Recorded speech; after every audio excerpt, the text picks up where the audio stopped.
6 to be exact. 66-mile bike race.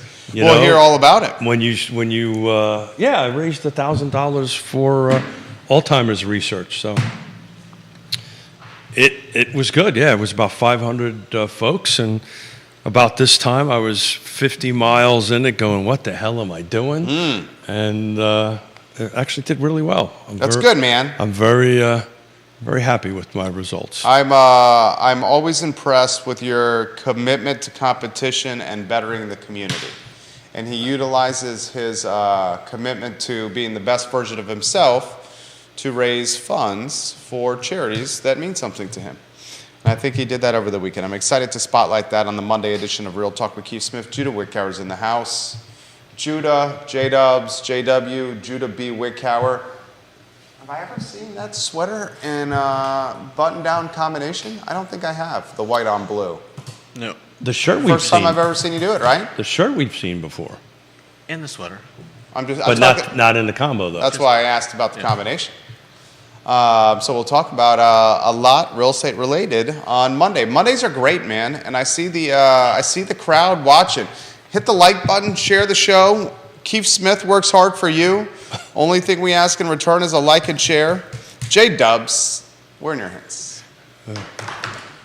Maybe I should say I didn't do any preparing for this show. Shouldn't say that. I shouldn't say that. Shouldn't say that. Okay. Actually, I did. Quiet on the set.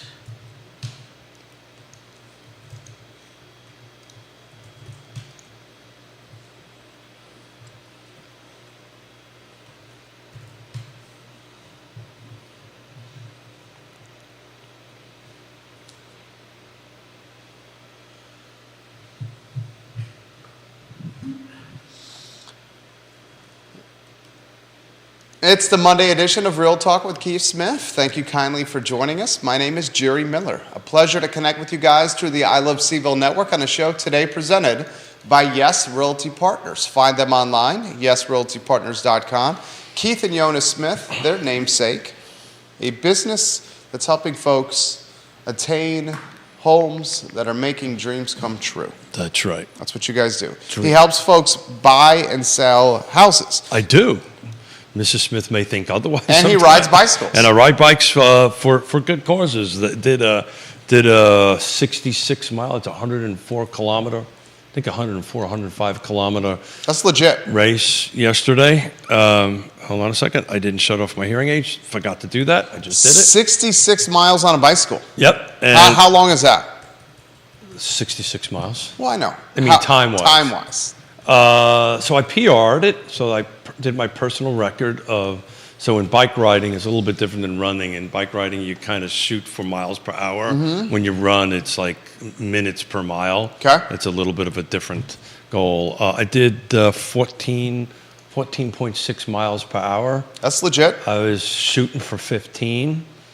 The last 100 I did in November was 13. So I picked up a mile and a half per hour, which is pretty good gain. I'm very excited about it. Like a fine wine, the man is improving. I'm improving. With age. I'm getting better. Believe it or not. Evidently, after you do a 66-mile bike ride, you have the confidence in your attire to go a little Miami Vice, if you may. He goes with the sports blazer and just the tight muscle shirt underneath. It's not a muscle. Is this Don Johnson over here? No. So are you driving a white Lamborghini? No, Is that Albert Clifford, AC Slater? No. So Zach Morris, is that you? I raised. Jason Priestley?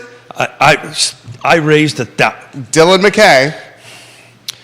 Steve Sanders.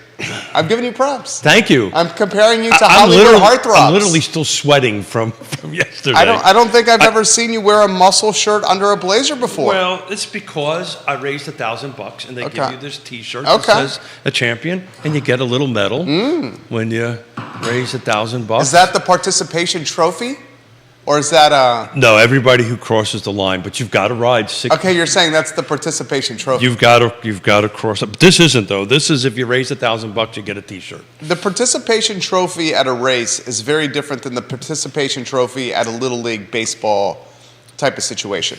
If you're doing a race, you cross the finish line, you should get something. You overcame a goal. You did something that was physically difficult, and the battle is with yourself personally. That's the reason- participation trophies for Little League baseball teams Yeah. that come in I last don't even- place. I don't even know- despise that. I don't even Neil know- Williamson's going to jump in on this. I know don't he will. even know what those words mean. What, participation Yeah, trophies? I don't even understand it. No, Last does not get trophies. so this is, I do this, look at this. I'm perspiring just thinking about the race from yesterday. I do this, I call it Zen. I do it for me, keep my head, Oh, no doubt. my head straight. Same. And If I don't exercise every day, I lose my. I'm not as likable to be around. there was the end of it. I need The exercise question every is, day. does your wife say, Jerry, go out and do something Oh, and then come back? she openly encourages me to exercise every day. She's seen it. Yeah. If you don't Yeah. get it in, you're cranky. Yeah, doesn't want to. It could be an endorphin junkie kind of For sure. thing. I think that's totally what it is. It was good, you know. It's fun to be around a group of people that you don't know, and have a conversation. And the bike riding is very different than running. At least I found it to be.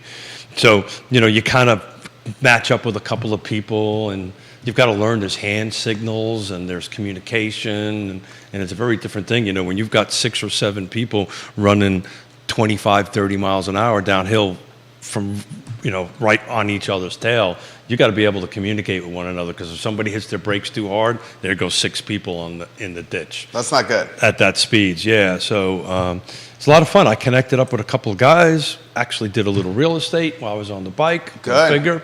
Yeah. People were asking me, because you start saying, hey, so you got to talk to one another, particularly when you're going uphill. And you know why you do that, right? Why is that? Because of the breathing, right? So if you are breathing too hard and you can't speak, they need to back it down a little bit. Okay. So it's the breathing dictates the conversation helps dictates the breathing. So you start doing this. Hey, what do you do? What do you do? What do you do? What do you do? And I love what I do, but Yeah, I you was love to there. talk about it. I was there for a race, and then about the first 15 miles, everybody starts kind of packing into these little packs. And then for about 50 miles after that, it was nonstop questions about real estate, literally for 50 miles over, Yeah. which is cool. Yeah. Nobody. That right there is a microcosm of the difference of real estate and the tangible and palpable impact It's a real we know thing. real estate has on the economy locally. It's Look, a real he has thing. a conversation about real estate during a bike race. And compare it and contrast it versus the defense sector, which we've been talking about for a couple weeks. Well, generally, in fairness, Defense sector, $1.2 billion Yeah, economic yeah. impact, but no one effing knows about it, because you can't talk about it. that's exactly right. The That's dudes a on the bikes whole- couldn't talk about it. They're gonna talk- Where Yeah. Keith can be an evangelist for the industry, But there and were talk about it. But there was people in the tech industry that there was all different. There was a doctor. There was, by the way, I was the old What's dude. up, Stephanie? I was the old dude. I was the 60-year-old dude, and everybody else was 40 years old. Well, between upper 30s and lower 40s, and I was the 60-year-old dude.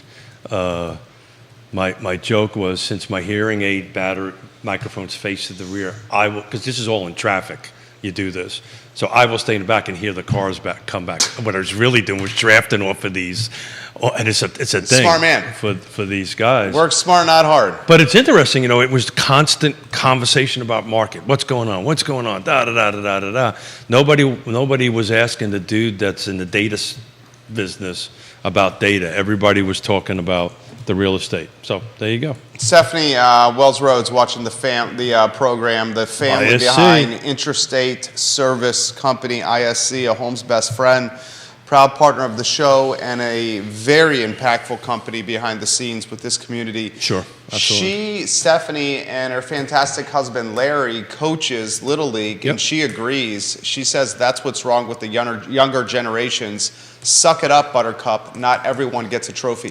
I literally used the phrase suck it up, Buttercup, to a Gen Zer like 2 weeks ago, who was getting emotional about not being treated the right way at work. And I'm like, dude. Are you sure that's a Gen This Z is or a work. millennial thing? Because Gen Zs I was reading some very interesting articles wrapped around real estate about Gen Zs. They are actually becoming a little bit more impactful than the millennials. The article was about the conflict between the Gen Zs and the millennials. This is more of the mindset that started becoming a reality when I think I was in middle school.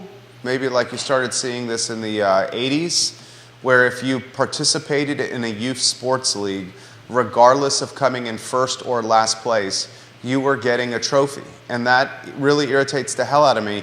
And a lot of people have said this has fostered a generation of folks that have been pampered, that have been told that you're gonna get a trophy just by showing up, and that's not how life works. That's my problem with participation trophies, is let's utilize sports to figure out aspects of real life or to learn life. That's what I'm going to do with my son. So Our sons, both our sons. So has life changed that much? Did you get a trophy for coming in last place? No. I didn't get a trophy for coming in last place. No. I got an ice cream, which was kind of like, I'll take the ice cream over trophy. I didn't get a trophy for coming in last We place. got to go to Carvel, so anybody from New York knows what Carvel is. That was like the thing. You know, that's like a Coors Brothers kind of thing. Kerry Rock giving you some props. Hey, right Kerry, now. how you doing We there? love you, Kerry Rock. Kerry Rock, and it's since he's a fellow serviceman, I will leave names out, but I was posting before the ride that I raised $1,000 for research to help find a cure for Alzheimer's. My nana, which is my father's mother, passed away from that, and we lived that quite personally. It's a brutal, horrible disease on it. And one of my fellow jarheads, and Kerry will appreciate this, goes, "Way to go, Smith. I love a guy who plans for his future." So I was like, really? That's tell a guy that just before he goes. And it's a typical service, guys. You know, everybody's a little bit on the dark humor. But it was a lot of fun. Had a great time. And you know, I'm doing 100 miles in 2 weeks from now. Raise a little bit more money. That's a little bit different. I get to choose the place that I want to put my donation to on my behalf. So obviously, it's going to be to the Land Trust. It's a little bit different kind of a setup on it. You go. You get to pick. You get to raise money and give it to who you want. Comments coming in on Spotify. Comments coming in on iTunes. I'll get to them in moments. Stephanie, I 100% agree. She says losing is a part of life. 100%. Well, I mean, how do you? 100%. You know, How else do you it's teach it? interesting to wrap it into real estate, right? There it is. There it is. How do you wrap it into real estate now? My daughter and son-in-law There it is. are millennials. I think they are. Your daughter and son-in-law Are young millennials. Young when millennials. When was your daughter born? Yeah. When? Yeah. What year? Huh? That's 100% right. Yeah? You're 100% right. Okay. So they're young millennials. Okay. I think she's 29. Okay. Yeah. I'd say 94. You got the Yeah, you should bring the chart generational up. chart you can put up? Yeah. Judah's going to put the generational chart based on labels on. Oh, Judah. Golly darn. You're so good, And Judah. take a look what he's got in front of him. Okay, so hold on. Millennials 81 to 96. When was Okay. your daughter born? 94, so it'd be the She's a very young millennial. young millennial. So she's virtually a Gen Z. much like I'm a young boomer. The folks in that range, they have a new label for them. They're called Zillennials. So she's technically a Zillennial. So everybody gets a participation trophy and everybody gets a label. Everyone gets a label. The label I have no problem with. It's the generation you're tied to. Yeah, but they're adding more, right? They taking something and dividing it into more. I think it's just that little period. Because you would have to admit, if you could put the generational chart Well, back it on, would be for me. I'm really at the tail end. that's my point there. I'm on the tail end of I'm an old millennial. And someone who's an old millennial versus a young millennial like your daughter, that's Jerry, in you're a not 15, old. You're very young at heart. I'm just talking about technically. Got it. That 15 years But to is, put- is a massive delta. But to put it into real For estate, being raised. and if there's some real estate agents that are watching or listening They are. this morning, right? When you're helping a millennial or a Gen Z do it, because Gen Zs are coming into the market pretty strong. Yeah. When you lose 13 offers or 12 offers or 2 offers or 3 offers, how are they accepting it? I will tell you, the millennials that I work with that we lose deals, they don't they're not like crying in the corner. They're a little bit upset, of course, but they stay in the game. At least the ones we're working with. A lot of it has to do, I think, with coaching and mentoring and so forth and so on. But they're not like, pouting and taking their toys and go home, right? So they're still in it. So I'm really curious, because how your daughter, the micro. No, but the example you utilized was a Division I swimmer, arguably one of the most competitive Smiths in the family. Is she the most competitive Smith? Of course not. Okay, that's why I said arguably. Of course not. What the hell's wrong with There's 4 of them. All right, you're No, there's more than that. Yeah. Well, I'm at the immediate family. Oh, yeah, there's 4 of us. Yeah, Mrs. Smith would say she's the least. She's the least competitive. Huh? No, you would not buy that. Would not buy that at all. I mean, she was a Division I swimmer. Dylan's Rule watching the program on Twitter here. Welcome to the show. Hey, I do want to shout out a real estate number. Go. We're supposed to talk about the market a little bit here. Yeah, maybe. I like it. At some point. I love real estate. What the hell? Real estate? Remember when it was, I think we did the first week of April. We were talking about, I think it was around the 7th, we were talking about the market, the first quarter, and how remember how Charlottesville numbers were down? Yeah. I have to pull up the chart. Just since the total sales price, in the city of Charlottesville, just since the end of the first quarter and the end of April, looking at April on itself. And okay, hold on. Let me try this again. The first quarter and the end of April. So we're talking the end of first quarter and the end of April. Isn't that the month of April? January, February, March. The end of first quarter to April is what you said, right? Yeah. So it's the month of April. The month of April. So hey, Jerry, how you doing this morning?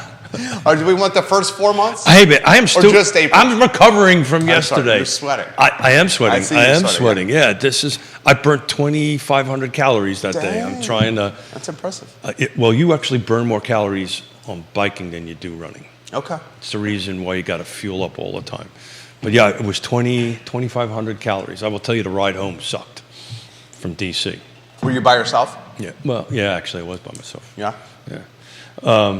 I was listening to Real Talk, so I had you with me on. Oh, on the way okay. down. There we go. So let's try this again. Okay. The total sales number for the end of the first quarter, let's just do that number first, was $433,000. So the median sales price at the end of the first quarter in the city of Charlottesville, that's everything, single family, detached, attached, and condo, was $433,000. The month of April alone, just that month, it was $526,000. That's $93,000. Did you hear that? Say it again. So see if I can not screw this up. This is crazy stat here. Well, the reason I'm bringing it up is remember in the beginning of the first week of April, because the number quarter over quarter was down. Oh, I remember. Right? I remember. It was down. And you said not to panic. And everybody was panicking, and I said, look, this is just... So the median in the city of Charlottesville for Q1 2023 was what? What 433. number? 433,000. City of Charlottesville Q1 this year. What was it for April? Just the month of April was 526. That's $93,000 more, a 21% jump. By the way, ladies and gentlemen, in Albemarle County, not quite the same, but close. End of Q1 was 472. End of April was 491. Now this is everything. I'm including attached and condos and all that stuff. That's a 4% increase on it. Lake Monticello was modest, was only about a 1% jump. But 21%, and remember we were talking about this because there was this whole hangover, I think, particularly in the city, from that. And I think a lot of what's going on, and I'm going to get myself into trouble here, to Neil Williamson will probably chime in. He's watching. I think what's happening is I think this whole mustache bet and zoning rewrite, I think the market is kind of like the Fed and the 30%. I think it's baked in already. I think people are already baked in that is not going to have a huge negative impact on the market and people out there buying. That's the only reason I can understand why there was a 21% jump in 1 month. That's just 1 month. Neil, why do you think there was a 21% jump in 1 month? I think I did it quickly this morning as I was recovering I from mean, swing. can those numbers be skewed because of such little deals done and the Oh, deals the volume is the deals that were done at a price that skew that number? This is just total dollar and percentage. The volume of sales were substantially down compared to the same quarter, same month last year. I didn't bring those numbers with me, but my point is that everybody was panicking. I was getting phone calls after that show, like, "Oh my God, is the sky falling in Charlottesville?" And it's clearly not. Jason Howard, welcome to the program. Keith, From a sales point. Now, if you want to buy.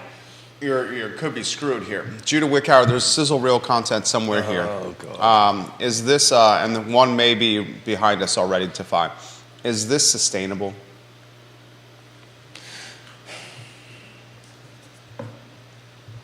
You just told us was it a 21% jump in value in April? Yeah. The first I think that's a huge jump. I think you'll find next month it'll slow down a little bit in volume. But these are comps. So what happened in April are comps that will be utilized to set the market moving forward. The month of April, values in the city of Charlottesville jumped 21%. And that's why on contracts we've got going on right now, we're purposely communicating. Scott Morris is doing most of them for us. When we're helping buyers, we're timing out, and we're not necessarily timing out. What we're doing is we're strategically requesting appraisals. Can I put this in layman's terms to see if I can figure this out? I'll just drink my coffee and keep on sweating over here. This is what 2,500 calories. You're the expert. You're the genius. And I gained weight. Go figure that one out. How long have we been doing this? 451, I think. 451 shows? I think 451. 451. Each show, say 90 minutes. So let's call it 451 shows. I did take some vacations in the middle of that, so. We just should use 451 because you had people fill in for you that were experts. Yeah. I'd say that's fair. Yeah, I know where you're going. When you take vacation, you get experts to fill in for you. Yep. Isn't that fair? Yeah, absolutely. Yeah, absolutely. yeah. But I know what you're doing, though. So I know. I'm just curious of how much time we spend together. 451 times 90 minutes. That's 40,590 minutes. 40,590 minutes divided by 60 minutes is 676 hours.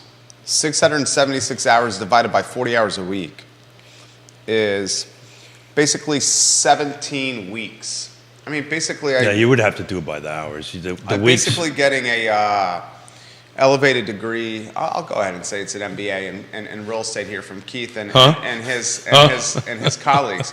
He called it a strategic appraisal. In my eyes, this is what a strategic appraisal is in a real estate market that is an incredibly volatile market, especially a volatility northern in price, where valuations are going upward quickly.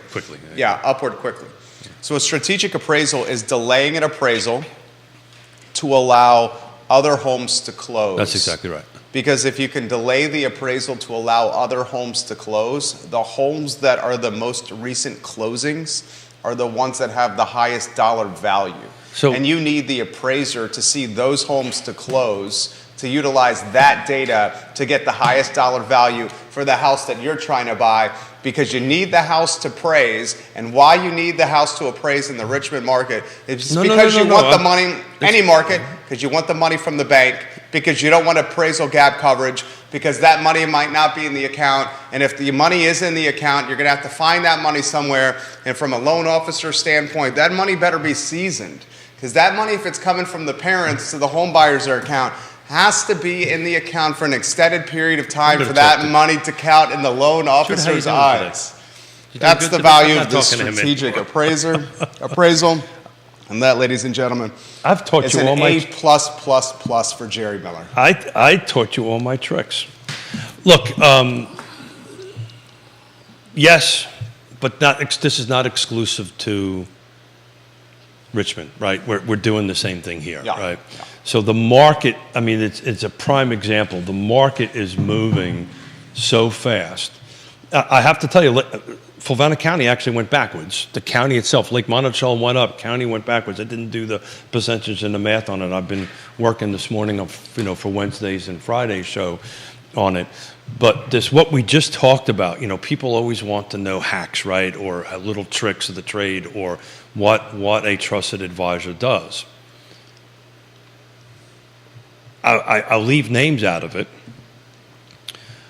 There was a client of mine that didn't use Scott, frankly. It was my suggestion. They decided to use somebody else, which is fine. Turned out to be an actual bank, not a thing. And we had the same way. I was communicating with the loan officers, and I said, look, I know that there's properties around this that are closing because we had multiple offers. We were competing. We finally won. We won on it. I don't want you to pull the trigger to order it. Well, let me rephrase that. When's the latest date in order to meet closing do we have to pull the trigger to order an appraisal? And that person gave it to me. It was 2 weeks it was 2 weeks away. I said, great, let's not pull that trigger. She pulled the trigger. Appraisal was done in 3 days, which is insane. Yeah.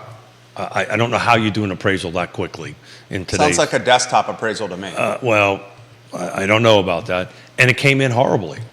Wow, sounds like a desktop appraisal to me. And so the client finally listened to me, or took my suggestion and went out with Scott, and now we're strategically timing when we want to do the appraisal. It's brilliant. So we can go ahead, and you're 100% right. So they don't have to bring any gap cash to the table and so forth. And Because so on. that gap cash has got to be seasoned.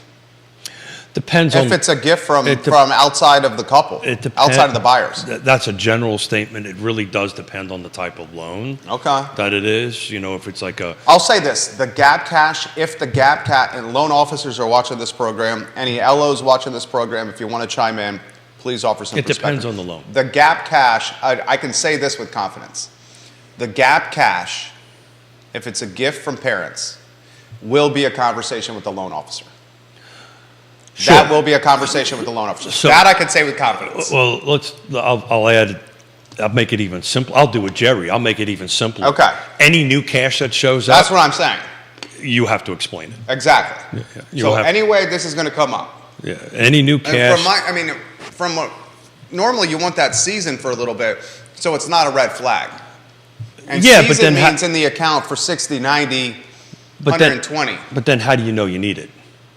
Right? I mean, in this market, you probably have a pretty good idea when your budget is this, and and deal after deal after deal is not going one way. It's a bit of a balance, right? You're trying to negotiate and win the day on the price, and you're also trying to figure out where the market's going. I mean, I've reached out to Woody Woody Fincham, one of our also awesome sponsors, right, to help us determine a little bit on where it's at. I will pick up the phone and call him and say, look, this is what I'm seeing in my CMA and that. Woody, what do you think? And Woody's a great guy and an awesome friend and an awesome partner here for the show. He'll say, look, Smith, you're on track, or Smith, you're way off, and, or something along those lines. But, you can, engage him formally to go ahead and help you do that, which is a great service that he does. You're getting props right now from a handful of people. I'll acknowledge them. Jason Howard on Rio Road. We've dubbed him the King of Rio, watching the program right now. Grayson's watching in North Downtown, as he does on Real Talk most mornings. Woody, I see you on a fine Monday morning. Good morning.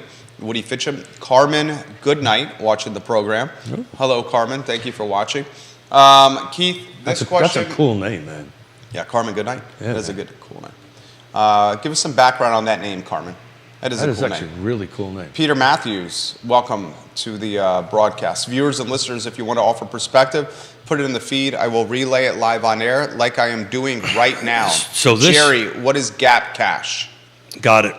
So thank you. This is what I was hoping we're going to do this. So this week is a Batman and Robin week.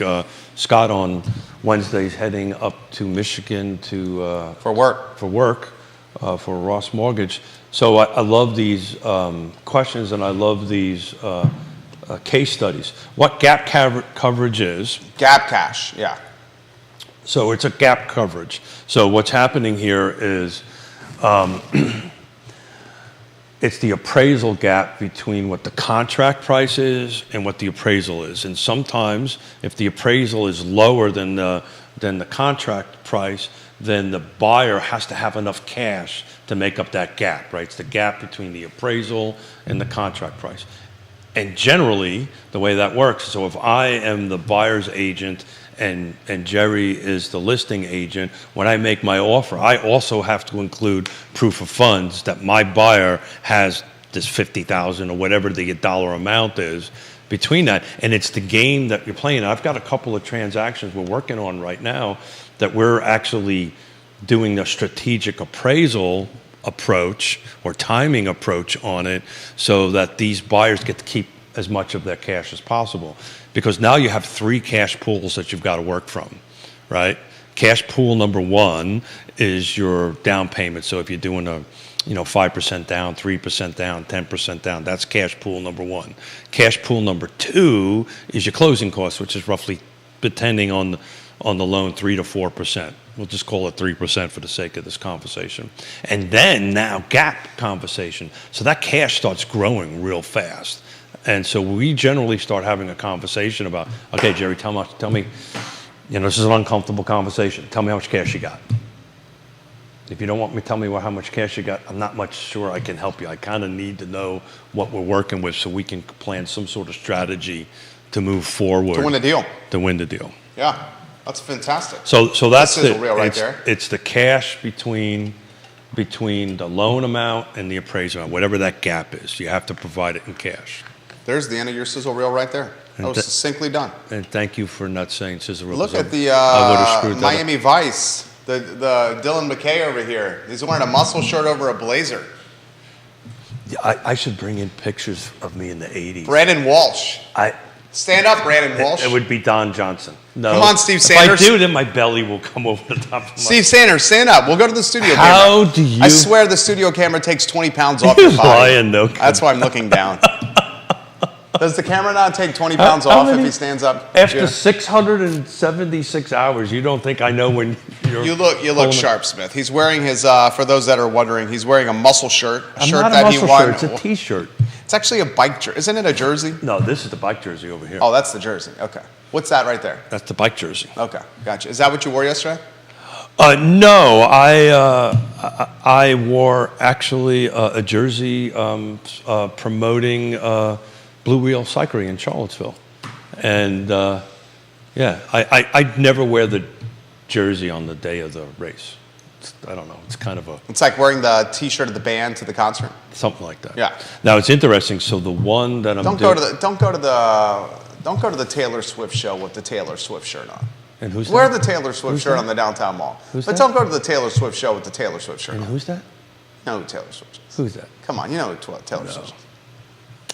Yeah, so it's... You know who Taylor Swift is, right? I know. So this was that was the jersey. I was going to wear that instead of the muscle shirt, but I figured I wore the muscle shirt. But it says champion because I raised $1,000. Did you know I raised $1,000? I did. You said it. I raised $1,000. We're proud of you. That's pretty cool. You are. I am planning for the future. I am proud of you, my friend. I'm Yeah. absolutely proud of you. So what other questions we got? I want to give you an opportunity to speak about this.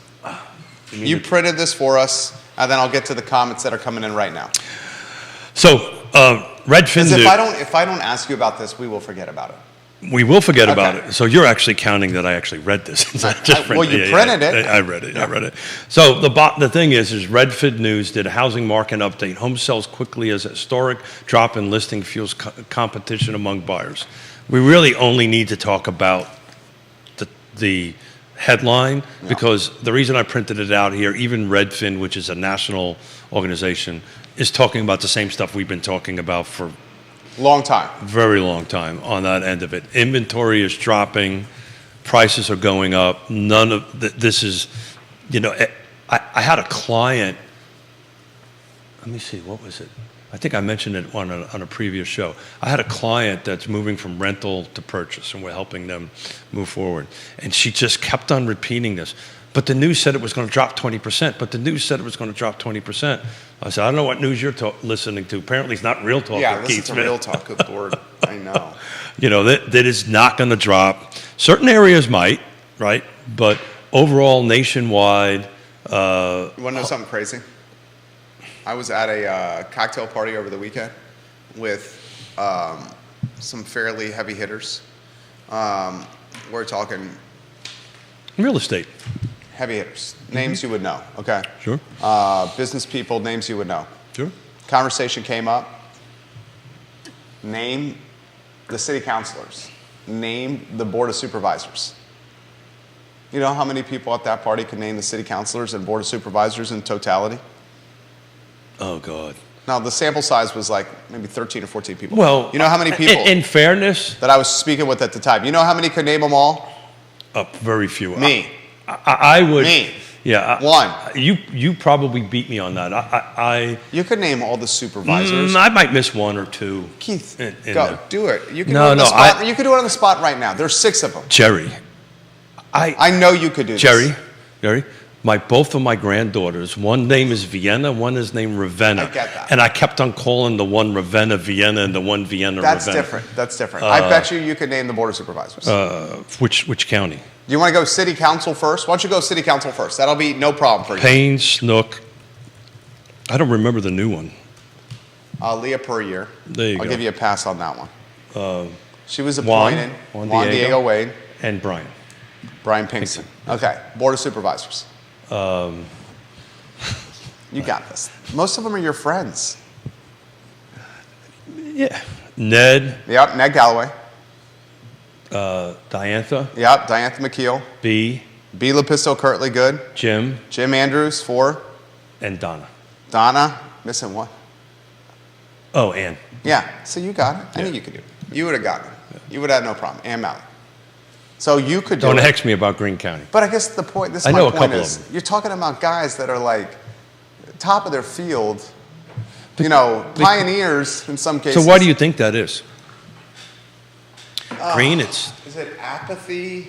Is it lack of interest? Is it apathy, lack of interest? Is it lack of coverage? Is it, I mean, it's got to be apathy or lack of interest, I would imagine. or it's not. Because the coverage is there, Maybe should they and want it. maybe one of those big fancy words mean this. It doesn't impact their lives.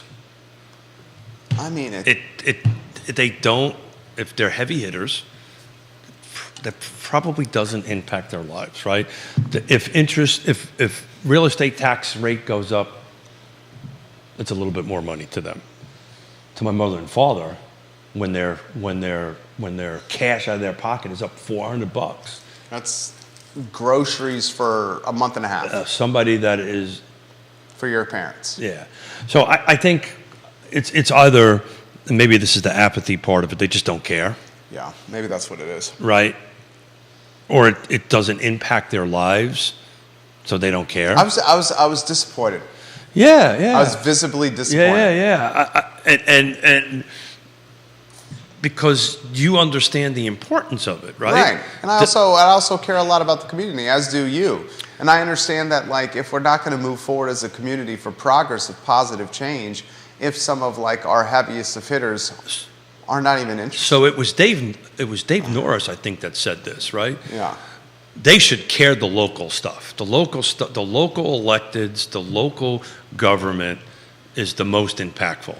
State and federal, directly upon people's lives, but maybe they just, it's all about, what's that fancy word? Apathy? Apathy. How about Kevin Dean offering this question? Keith speaks to the $90,000+ increase in median average in the month of April. Can he attribute that value increase to upzoning locally? That's a great Meaning the question. potential that comes with the zoning. That's a great question. Because we're getting to the home stretch. The answer is I don't know, right? Okay. And the answer is Sean Tubbs, would you attribute it to that? I've got to look into it. I think Sean might. I think it's the other way around. I think people are buying and moving into neighborhoods and just staying there, right? They're not intending to upzone it. They're not intending to do anything with their property other than that. But that's a substantial jump. I'd have to take a harder look into the numbers, and you know, I've learned something after 676 shows. Don't go into great detail live looking at numbers on it, but yeah. So that's a great question. What do you think, Sean Tubbs? I What do you don't- think, Neil Williamson?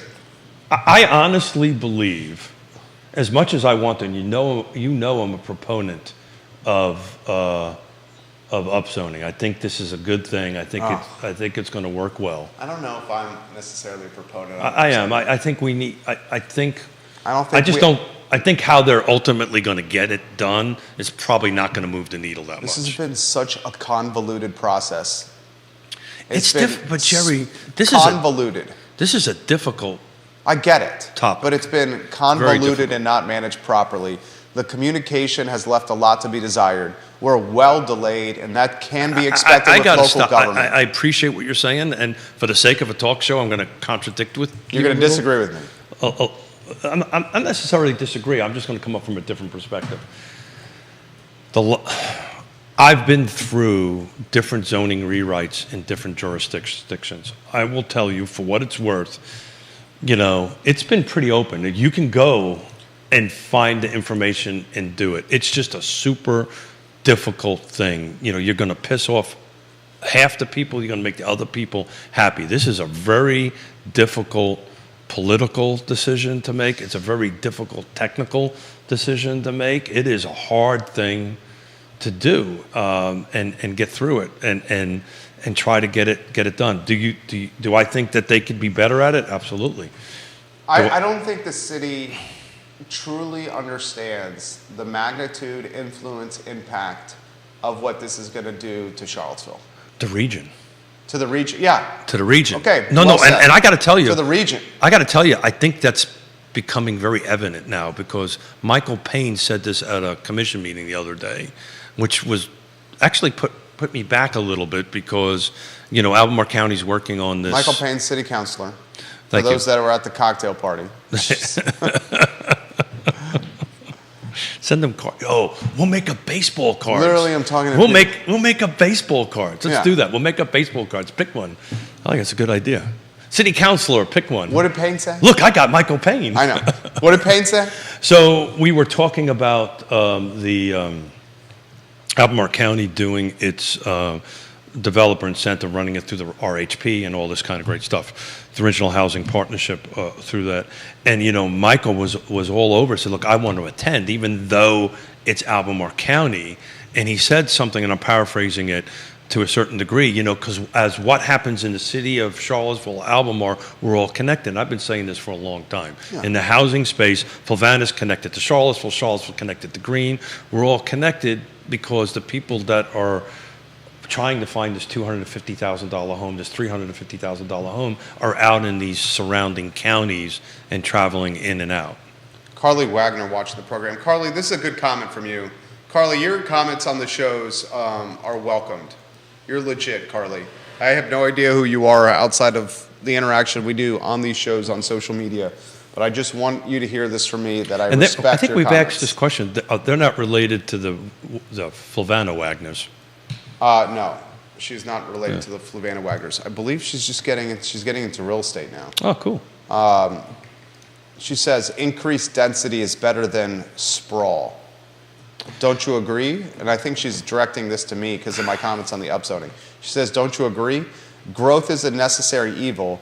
Will growth be infill or sprawl? To avoid sprawl, you need upzoning. So- I get that on so paper. here's on paper, that makes 100% sense. But I get here's- that on paper. But here's the debate, and this is what brought up this conversation between Galloway and Payne at the commission.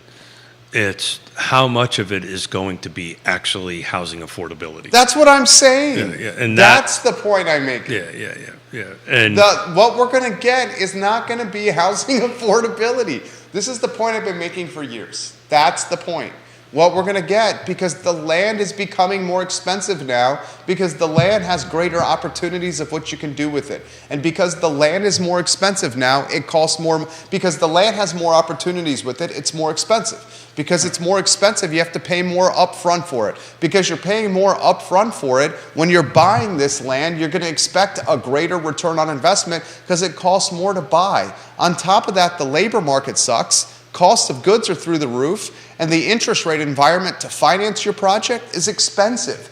These are all headwinds for affordability. Dirt, opportunistic, making it expensive. Dirt, very little of, making it expensive. Labor, not much of it, making it expensive. Cost of goods, expensive. Interest rates, expensive. If you buy this stuff, you want top dollar because you pay top dollar to bring it to market. You pay top dollar to bring it to market. I just, we'll see. And the dialogue was, and I think the dialogue and the light bulb went on in Michael Payne's mind anyway, from my perspective, because, you know, my intent or the goal, frankly, is with this developer incentive wrapped around housing affordability for Albemarle County will be somewhat of a boilerplate scenario that other jurisdictions can use. What, Fluvanna? Well, more of Charlottesville is what the conversation was going back and forth on that end of it. But I'm just taking a look at April over April, 23 versus 22. And so back on this is single family detached, because the reason I pulled that up was, you know, the homes that are potentially going to go ahead and either be something done with upzoning. The bottom line is there was 30 homes sold. In city in April? In April. Okay, city of Charlottesville only. City, these are single family detached only, because if it's already attached, more than likely something isn't going to be done with it, right? Yeah. You know, condos are already in some sort of multifamily scenario, so I just cherry picked out that. So it was 30 units that sold at a 556 medium sales price. But I'm looking down here now.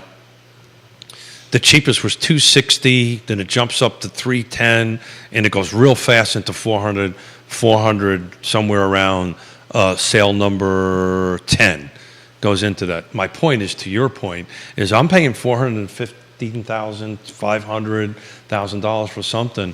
It's going to take a lot of units to get that ROI to get that density to turn On top of that, so that's why I think people are buying to hold. On top of that, this is a crappy labor market. I'm just curious how much of that is Find cash. a trade partner or a contractor or a sub that's going to be able to do work in a timely fashion now. It's difficult, even for the GCs that are in the business.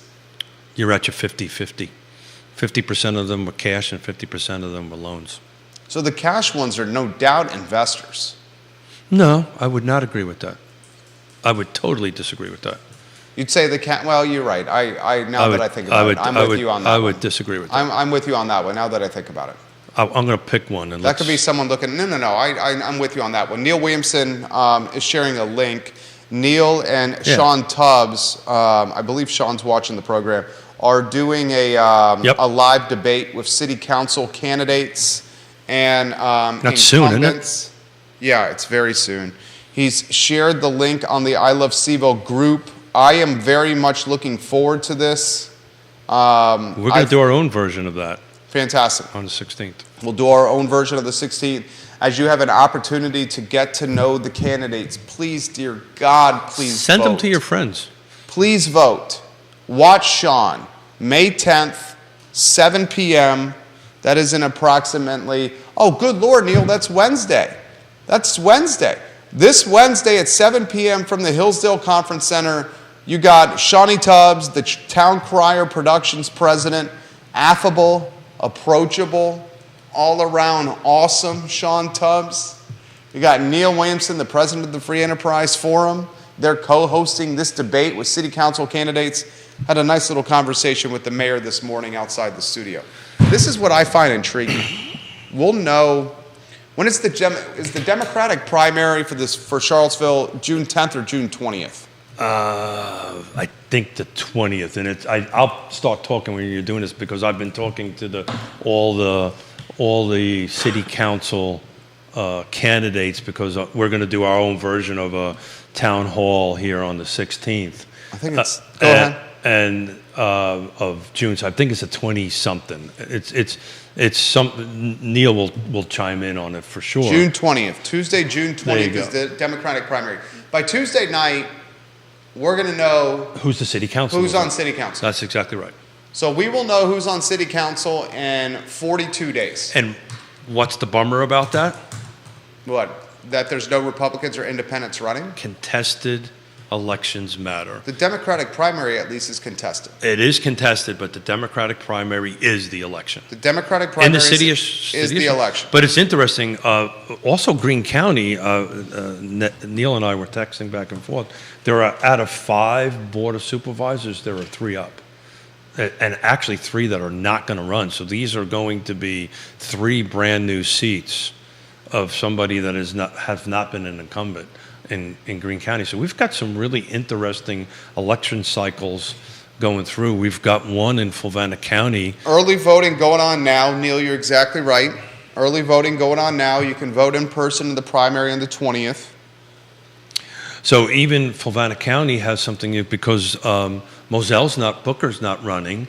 And so there's going to be a new seat on the Fluvanna County board. You don't want an interesting. I'm looking, by the way, most of the mid 400s in the city of Charlottesville. I've just picked one right here. 221 Spruce Street was cash, fully renovated, 475. All right, I'll give you that. That's a homeowner there. That's what you think. I absolutely it is. Yeah. I'll give you this. If Michael Payne, I'll throw this to you as a hypothetical. Cute little house. Hypothetical, just a hypothetical scenario. We're not picking favorites here. Neither you nor I can vote. I live in Albemarle County, you live in Fluvanna County. Neither you nor I can vote in the council election, council primary. Hypothetical, Michael Payne is not elected in the primary. Do you understand the impact that will have on housing in Charlottesville? Michael Payne is a housing, how would you describe him? Yeah, so- Advocate? So I want to. How do you characterize it? I Isn't want that to be his number one careful. platform? Absolutely. I want to be. You're not picking favorites. No, I want to be careful and respectful for what Neil and Sean are going to do on Wednesday, right? Okay. Right. So I don't want to be too a prognosticator or whatever What that. are you saying over there? I have no idea what I'm saying. When has that ever mattered? The reality of it is, it's really up to one seat, right? The likelihood, I'm pretty sure Payne. You're saying that Payne and Snook are slam dunks. I didn't say that. I You just said said pretty that. sure. It's up to one seat. It's pretty sure. That's not a slam dunk. You know, there's no slam dunks in politics. But I would be betting, not my mustache. I would be betting that Snook and Payne. They're heavy favorites. I would do that. So it comes down to who's that extra seat, Heavy and that's favorites. where the math gets a little wonky, because we don't do wards, we don't do districts, right? So if one of them just wins by one vote, right, the math could be super tight, and whoever has the most of the 3 wins. I don't also know about. I don't know if it's mathematically possible to have 2 with the same count. I don't know if that's mathematically possible in the city of Charlotte. I don't have that answer either. That's a great question. I don't know if that is mathematically. Could it coincidentally happen? I don't know. But Neil would know this more than I do.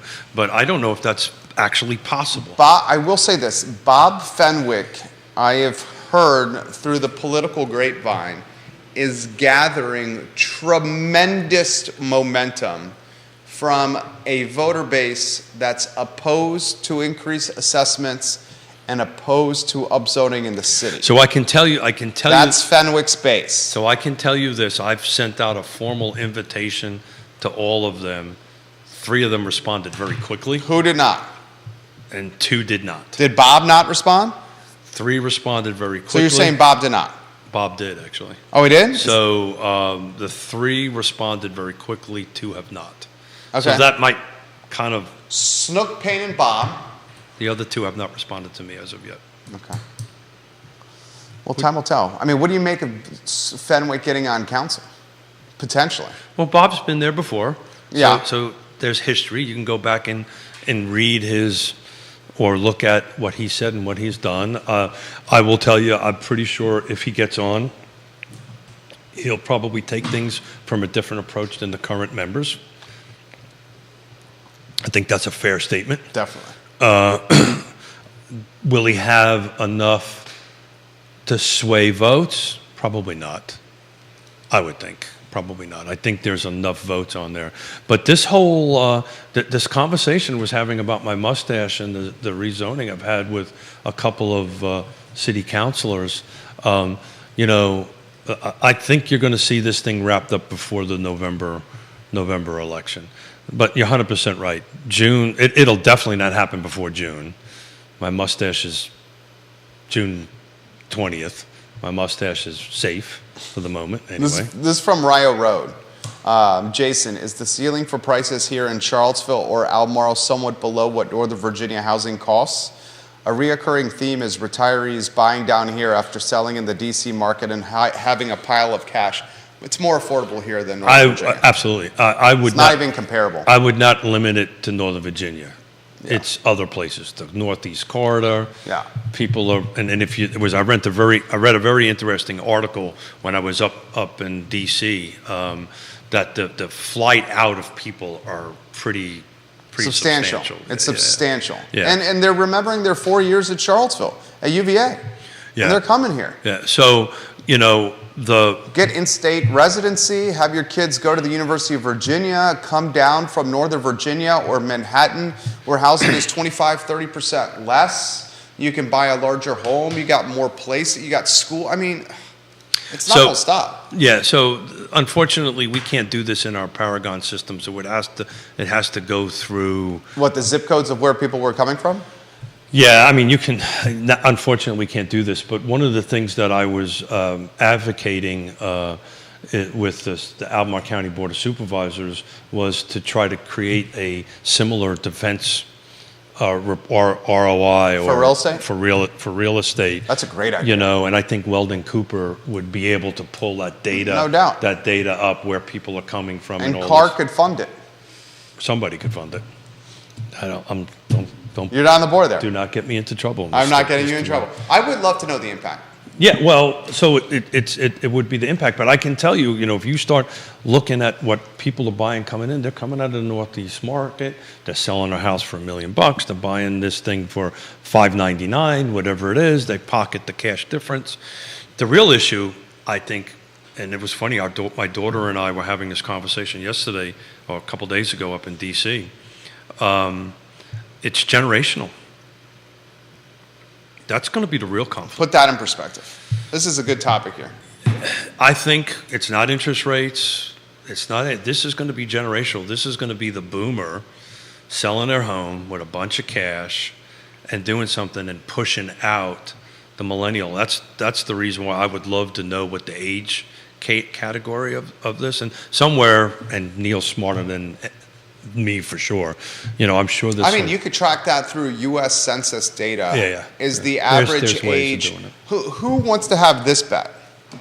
Who wants to bet that the average age in the city of Charlottesville has increased since COVID?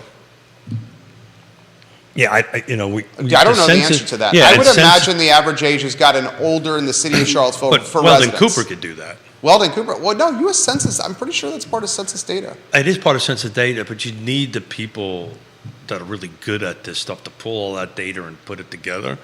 We do this in a very small way for the show, and that's a lot of work. I mean, I worked 2 hours this morning just on trying to pick up. I was taking a look at cash versus whatever, and loan, and I was also taking a look at, you know, the April sales over the end of the quarter, and that took me 2 hours. Yes, I am slow, so it takes me a little bit longer than normal. I'm a little bit slower than normal today. But yeah, but everybody's kind of gone up. Flavanna went a little bit down. So it requires somebody to put that thing together and create it. This has come in from Christopher. He goes, so Jerry, you're saying you believe the resident base to be older here in the Charlottesville metro area. That would mean more disposable income and potentially a stronger economy. No? Asking a question. That's what he says. Yeah, because you have more disposable income, I'd say that's fair. right? I'd say if the... I think you got two buyer profiles. I've been saying this forever. You have two buyer profiles right now. You've got Keith and Yona, and you've got the millennial that's making the multiple six-figure salary. That's is the closer to the inner ring. That's what this is going to be, unless there is substantial subsidy from the city, which the city, by the way, and hats off to them, are putting a tremendous amount of money into housing affordability. But unless there's substantial subsidy, unless there is enough developer incentives to go ahead and create this missing middle, so when you talk about missing middle, that's kind of what we're talking about here. It's physical, right? It's also income-based or economic-based. I don't see the missing middle housing stock becoming a reality anytime soon. There's no political capital. There's no affordable dirt. The cost of goods and the labor market make it too difficult to build a house at that price point and have any profit left. So let's, again, stealing Robert Liberty's silver buckshot. Let's just say all of a sudden, let me get this out. Sure. All of a sudden, they come up with the right plan, way to fund it, the perfect developer, affordable housing or developer incentives. Let's assume by the end of this year they come up with this. Here is this thing, they take their magic wands, they wave their magic wands, and we've got this perfect plan. It's going to take years before it even comes out of the ground. That's what I'm saying. Years. And we're not going to end up with the perfect plan. Right? It's just not going to happen because politics are going to get in the way. There's going to be certain concessions been given. It'll be a plan. It won't be the perfect plan. And even once that's done, then it has to have a ready, willing, and able. Shout out to Neil, seller. Somebody's got to be willing to sell the land. Then you got to have the builders and the developers to be able to go ahead and do it. Then it has to be well funded. And subsidized by the government or somebody. It has to be heavily subsidized. Just to put it in perspective, the 23 units that the Land Trust built, and we hit 65% AMI, $225,000, between $215,000 and $225,000 sales price, had roughly $60,000 worth of subsidy in it per unit, between what the county gave us and money we raised. There was roughly $60,000 to go ahead and do that, to make that number work. So you got to get the right plan. You got to get all the partners on board to do it, and you need the cash to go ahead and do it. Neil says, if you give up on missing middle housing, you end up with Santa Barbara, California, a city for newlyweds and nearly deads. So Santa Barbara, California. I hope Neil isn't thinking I'm giving up on it. I'm very... No, I think he directed that at me. Yeah. I'm not giving up on missing middle. I just don't think we have the political capital for missing middle housing. I also don't think we have the economic climate for missing middle housing because the dirt is too expensive, the labor market is too expensive, the cost of goods market is too expensive, and the interest rate climate to finance projects is too expensive. The contractors, developers, and builders I know, the clearest path to profitability is a single-family detached home that's $1 million plus. Sure. You deal with one family, you build a house, you get your 8 to 14% margin, and you go build the next one. And you do it by right. Path of least resistance. That's what I'm saying. That's why the path has to be. And that's done. what's happened. Yeah. So look, I don't give up that easily. Otherwise, I would have not done 66 miles yesterday, right? So I'm not going to. We are going to try to do the best we can to come up with something. Is it going to be the perfect plan? Probably not. But I'm going to stay in the game and try to do it because I think missing middle works. It's the rest of the pieces of the puzzle that is needed, right? So Arlington's done its missing middle very differently than Charlottesville is. I don't know if you know that or not. So Arlington's missing middle is purely market driven. There is no requirements. There is no affordability requirement. It's let the market drive it however it needs to be driven. And the result is? Don't know, it just got approved. Literally, it got approved the date, 1 or 2 days before the Regional Housing Summit when I was doing the... I would imagine the result of that's going to be McMansions. We'll find out. Yeah. But the Path path of least that they took was let the market do it. The path that Charlottesville is taking is to do all these incentive... The path what Charlottesville's taking is hire third-party consultants, spend I thought that was a taxpayer genius dollars, move. I thought that was a genius make move. this process extremely time-consuming, splinter and divide the community on a topic that is very volatile and causes arguments, have the process take as long as humanly possible, maybe not even have it approved by the next council cycle, do a project, manipulate the market, interfere with the invisible hand of capitalism, and as a result, the dirt's becoming more expensive. Okay. So the Mets are doing pretty good. right I'm now. not trying to be, and I'm never, So I'm never a doom and gloom guy. But when government interferes with business, it craps the situation up. I've seen it so many times. Yes and maybe no yes, right? So there has to be, and I'm a private sector guy, right? But there has to be some rules that has to be set out there, right? There has to be something, because if you didn't have any rules, it would, things would go a little bit nuts. As far as the Arlington missing middle, that's been going on for years. And basically what they did is they give anybody an option to go up to 6 units. Right, and it's market driven, and there is, according to the folks that were at the summit on the panel that I was moderating for Missing Middle on the end of it. But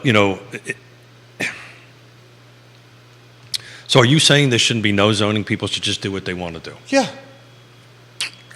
that's what I think it should be. So your opinion is that there should be no land use requirements in any You jurisdiction. got a 10.2 square mile city. I'm just talking Charlottesville specifically. Charlottesville, you're you saying- know where Charlottesville screwed you're this saying- up? Charlottesville screwed this up. Okay, we could spend an entire show on this. 53% of the city of Charlottesville zones single-family R1. Call it 53%. That means 53% of the city is a house, a standalone single-family house. Got it? Okay? And the reason this happened, back in the day, the city of Charlottesville struggled with white flight. And a lot of its white, wealthy families, generations ago, were leaving for Albemarle County in the suburbs. Cities all over America were dealing with this. So the city of Charlottesville, generations ago, to combat this trend of white flight, where their tax base was leaving for a different jurisdiction, the city said, let's figure out a way to keep our tax base intact. And that's when the city made half of its land single-family detached, because it wanted to give this vibe of suburb, of community, backyard, front yard, neighborhood, good for kids, white picket fence, and all the connotations that go with it. When they made over half the land single-family detached, R1 zoning, it really made the land difficult for people to live because it limited the housing stock that was available. You know this, viewers and listeners, some know this, some may not. Where the city screwed up was getting involved in the zoning play in the first place. 1962 is when they adopted. I'm reading it right now. I wanted Yeah. to make sure I got the date right. Anytime you get people that are going to go and muck things up from a government standpoint, you're going to have collateral damage. And the collateral damage is cost, expensive, prohibitive, barrier of entry. Yeah. So your solution is just to remove all zoning altogether. My solution is to allow the market to do what it wants within reason. Okay, so that's Within reason. So residential area. So where is the reason? Who determines reason? Look, I know this world You know it well. very well. Yeah, I know you do. If you were to sit down with we would get developers in here, which we could do. Actually, it's probably a really good roundtable discussion. What do you think Keith or Anthony, in this case, Woodward would say, or Stanley Martin would say, or any other? There's the two that just popped off the top of my head. What do you think the number one thing that a developer says they want? I want to develop in Charlottesville. Sunshine and PHA, St. Jean Maiton, PHA, same conversation, just on the nonprofit side. What do you think that they want? I think a developer would want a clear understanding of the playing field before There them. you go. There you go. They And want the rule's what not any, to- they hey. want what any businessman wants. You know what I want? Yeah. I want to understand Yeah. the playing field, because then I can make decisions based on what's before me. And you do not want that playing To field change. to change. Because if the playing field changes, my business plan on the decisions I made Got it. is not usable. So we're not, This is what Keith Woodard. He So- walked away from $2 million on Water Street. because they jerked them They around. changed the playing They field. changed the rules. They changed the rules. They changed the rules. Yeah. They changed the rules. Yeah. So what we're saying is zoning is the rules. Zoning's the rules. Okay, so we're not saying throw zoning away, because that's really not what we're talking I'm about. saying- What we're talking about is creating a playbook, a set of rules that applies to everybody, regardless of nonprofit, for-profit, or whatever. And the last module, which have not been released yet, and I've been saying this all along, is the most important module. That is how the city is going to enforce Module 1 and Module 2. So these are the three modules that they're putting out here. And guess what got delayed? Module 3. Module 3.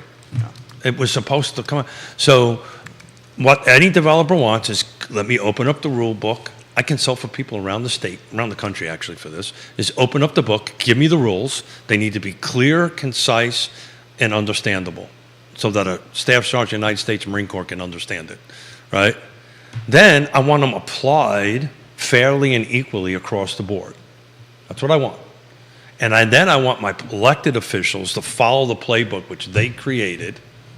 And then I want staff to go ahead and interpret that the way it's written and allow me to move forward in a timely fashion. That's huge asks. Yeah. The reason why we won't get all of this, because I don't think we're going to hit all of those buttons to get in here, and you will not get 50,000, 5,000. I don't even think you'll get a couple of extra thousand units. You might get a couple multifamilies. 50,000, 5,000. You're not going to get any of those. You'll get some. You'll get get- some. You'll get some. The thing is, at what price A point? few hundred? At what price point, right? Yeah. So Keith and Jerry just bought this house for $400,000. It's on a alleyway. I might put a second unit back in there, rent unit 1, rent unit B.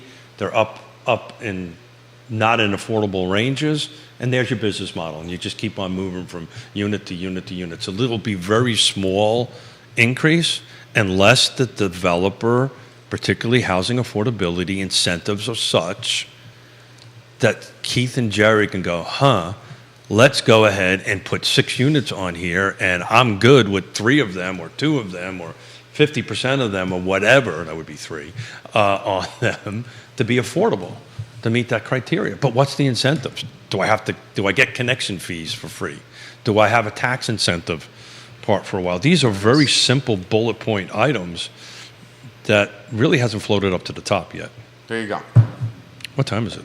11:30. Ooh. I know. Flies. I just literally look for the same time here. I love talking about this stuff with you, dude.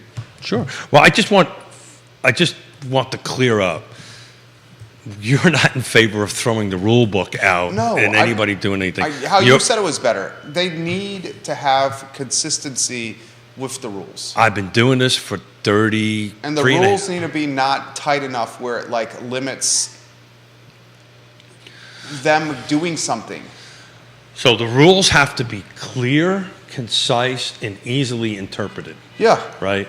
And then this way, elected officials don't interpret it a different way, and staff, more importantly, have a conversation with some elected officials. Ned will be very open about this No when doubt. we bring him on here. Yeah. You know, one of his primary frustration is, and by the way, I'm having it with other elected officials about this developer incentive thing on it, is staff gets in the way sometimes.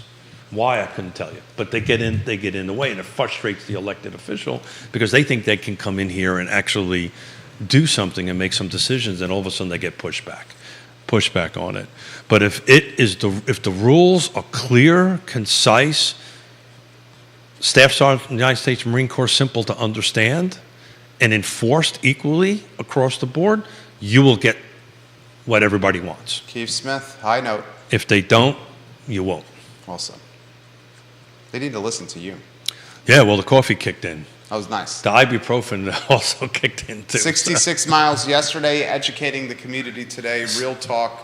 So if you don't think Keith my Smith. calves have been cramping the whole time. I bet they have. 66 miles is legit, man. Yeah, very happy with it. I enjoy the Batman and Robin. Well, it's the rest of the week. I like it. So- I like it, my friend. Rest of the week, we're gonna do Batman and Robin, do some numbers, little back and forth. We didn't get Judah in this mixture, but did you notice the microphone was ready? Well, we got it. We upgraded. He's got a permanent. Oh, look at that! I just Every noticed month. that. Every month we add to the studio.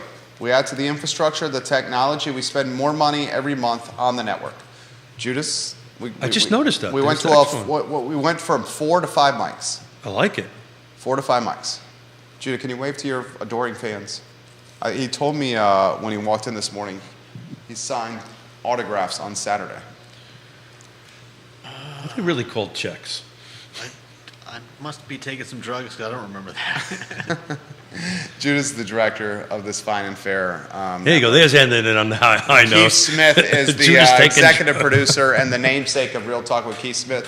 My name is Jerry Miller, the I Love CVille show in 59 minutes. Thank you kindly for joining us. Take care. Thanks, guys.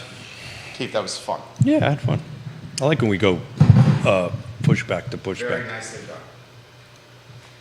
Very